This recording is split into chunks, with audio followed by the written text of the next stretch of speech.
Shot call, I can tell by all that she want a shot call. Wanna be with a baller. Shot call, I can tell by all that she want a shot call. Welcome to In the Zone with DJSlimCutta. I'm your host, DJSlimCutta, aka soon to be your favorite DJ. Once again, I want to thank everyone for watching the show. I've been getting a lot of good feedback once again, and I appreciate all the ideas and all the advice. Keep it coming, because this show is brand new, so I want to cater to the fans, the viewers, because this show is really not about me at all. It's really more about everybody that's watching the show, and I want to basically cater to everyone and get what you want to see. So with that being said, I want to encourage everybody to hit the @DJSlimCutta at Gmail. Hit me up on Twitter. Hit me up on Facebook. And let me know whatever you guys want to ask. Don't matter what it is. Ask me and it might be on the show. Why? 'Cause they loving the crew. They loving the crew. They loving the crew. I got a really good question from one of the viewers this week, from Monroe S. from Fort Lauderdale, Florida. And he asked me, do I think LeBron have a better chance of winning a ring if he had the mentality of a Kobe Bryant instead of this friendship type attitude that he has with D Wade? And to answer that question, shout out for the question anyway. To answer that question, one thing I want to say about LeBron, we need to stop trying to make LeBron something that he's not. LeBron is LeBron. He has his play attitude, kind of like Dwight Howard, just want to have fun. He want people to like him. Everybody can't be Michael Jordan. Everybody can't be Kobe Bryant. Like, these guys are, Michael Jordan and Kobe Bryant, they're like stone cold killers, like when they come on this basketball court. And everybody don't have that same mentality. That's like a 1-2% of the basketball population that has this mentality. So that's why they in the upper echelon of basketball players. But LeBron, he has the talent to get there, but at the same time, why knock him for trying to enjoy life and having fun too? That's what he want to do. That's his attitude. So let that man live. He gonna get a championship. It might not. It could be this year. It could be 5 years down the line. But it doesn't matter when he get it. Just know that, hey, this is who he is. He's not gonna change who he is, and we just gonna have to accept that. Yeah. So the main topic of this week is my boy Jeremy Lin.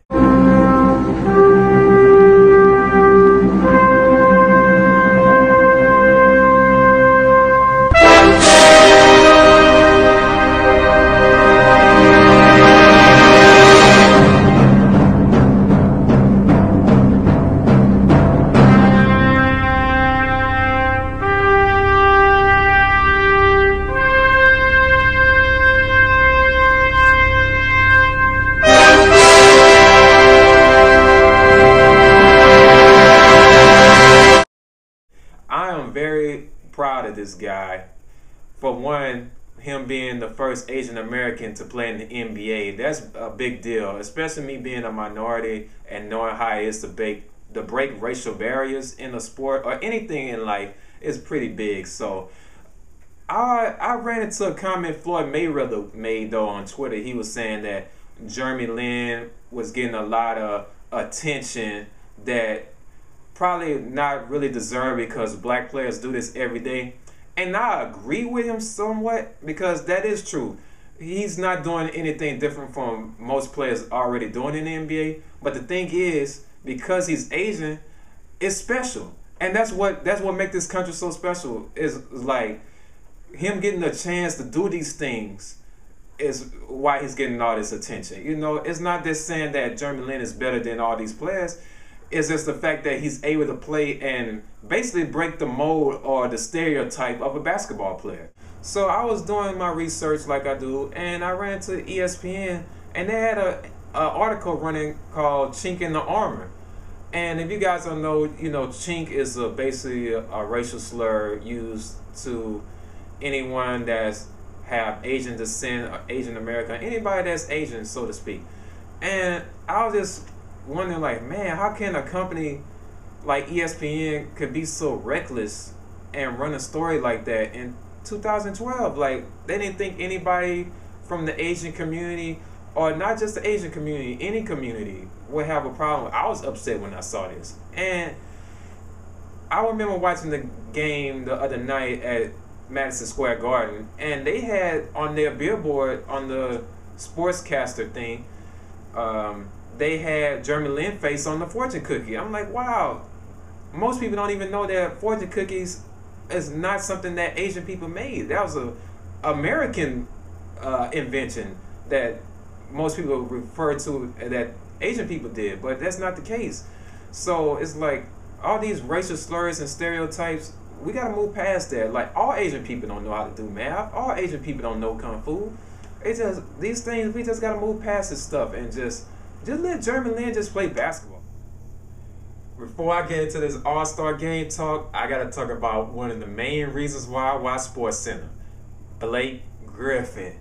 This dude have a crazy dunk every time I see them play. And this dunk I'm about to show you guys was just crazy.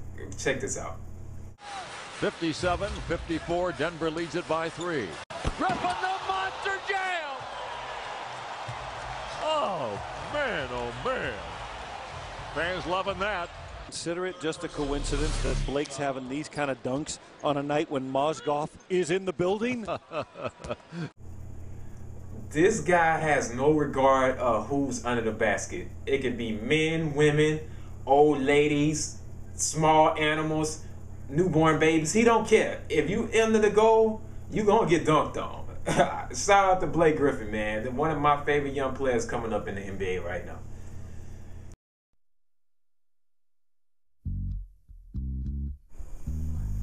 All-Star weekend this week, baby. I don't know if you guys are excited, but I am. I'm always excited about the All-Star game. And I just want to talk about a few things. The All-Star game really is the roster, so to speak. I feel like a couple people could have been on the All-Star team, didn't make it. Some people got on the All-Star team that shouldn't have been there. For instance, like, I named two people like Dirk Nowitzki and Paul Pierce. I love both of these players. Dirk even came out and said he shouldn't have been an All-Star this year. He made the team. Paul made the team. I don't think he should have been on the team. And I feel like players like Monte Ellis and Josh Smith could have been in the playoff All-Star team, but they didn't. And a part of it is pretty much like name recognition. You know, these guys been there before and they pretty much gave them a pass. But sometimes I just feel like the best players should be, no matter what team they play for, they should just make the team anyway, you know, because it's about All-Star. It's not about most valuable player or anything like that. Whoever got the best stats, you know, and I just felt like those guys should have made it. And no disrespect to those two players that I named, Paul Pierce and Dirk, because I love those guys, but I just felt like Monte Ellis and Josh Smith should have got in because they've been having phenomenal years. So I want to give my All-Star weekend predictions. So with the rookie challenge, I'm going to go with Team Shaq. If y'all not familiar with the rookie challenge, is where they changed it up this year because it used to be the rookie sophomore game, but now they've changed it up to Team Shaq, Team Barkley. What they do, they get the top rookies, the top sophomores, and they basically draft them and pick the teams. You guys can go to NBA.com and check out the rosters. But I'm going to go with Team Shaq because he got Jeremy Lin and Blake Griffin. So that's pretty much why I'm going with Team Shaq. The shooting stars, I'm going to go with Team Texas. The skills challenge, I'm going to go with Deron Williams. The three-point contest, I'm probably going to go with Mario Chalmers. And the dunk contest, I'm going to go with Paul George from the Indiana Pacers.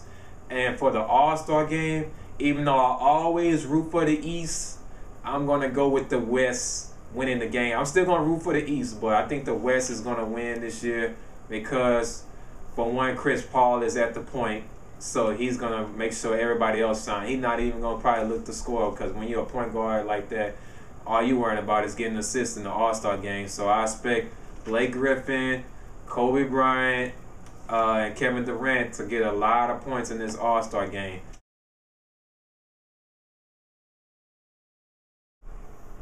So like I told you guys the first time when I did this segment, I get caught up watching a lot of shows that my girl want to watch, but I don't want to watch. So once again, I fell into a trap. I read it. My girl was watching this show called Dance Moms on Lifetime. And I'm like, Dance Moms? What is this? This sounds stupid.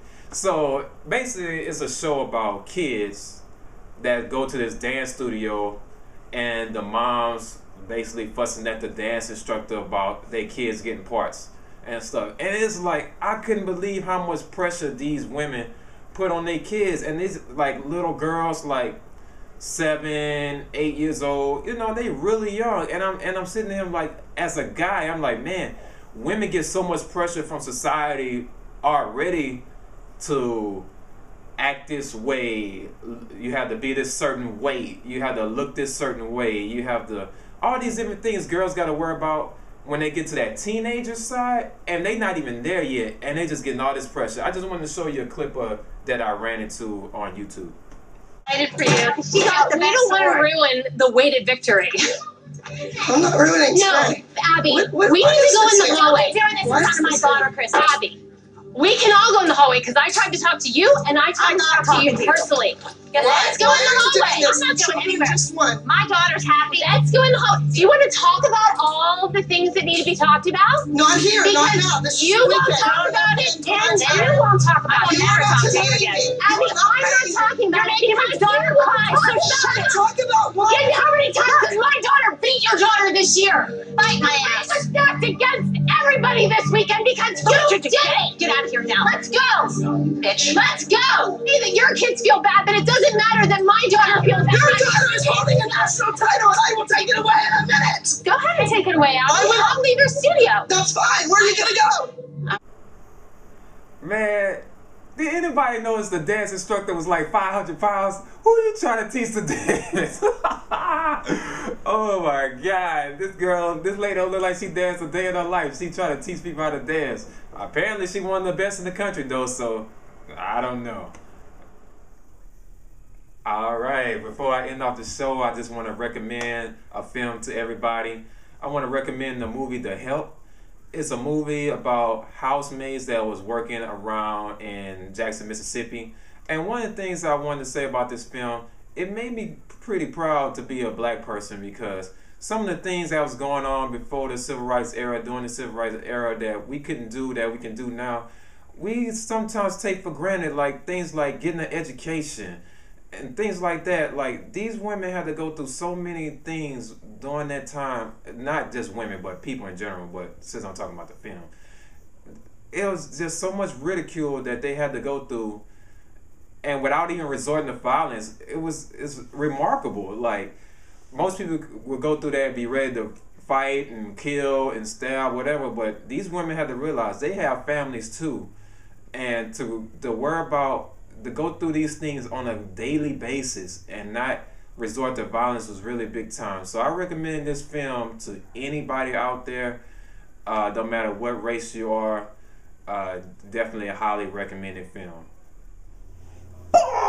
Oh, that's the end of my show. That's my Dave Chappelle. I just finished watching Dave Chappelle. So anyway, I just want to thank everyone for watching the show.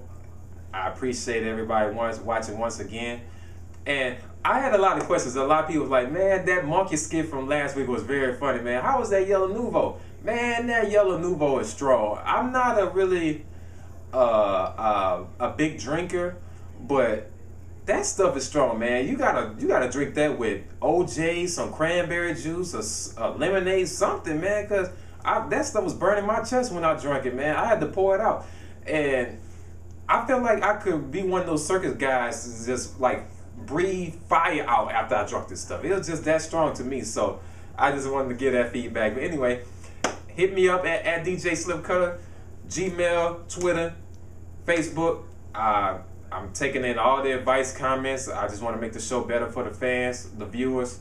So let me know. Until next week, I'm your host, DJSlimCutta, aka soon to be your favorite DJ. And always stay in the zone. I ain't no joke. I used to let the mic smoke. Now I slam it when I'm done and make sure it's broke. When I'm gone, no one gets on, cause I won't let nobody press up and mess up the scene I set. I like to stand in the crowd and watch the people wonder, damn. But think about it, then you understand. I'm just an addict, addicted to music. Maybe it's a habit. I gotta use it, even if it's jazz or the quiet storm.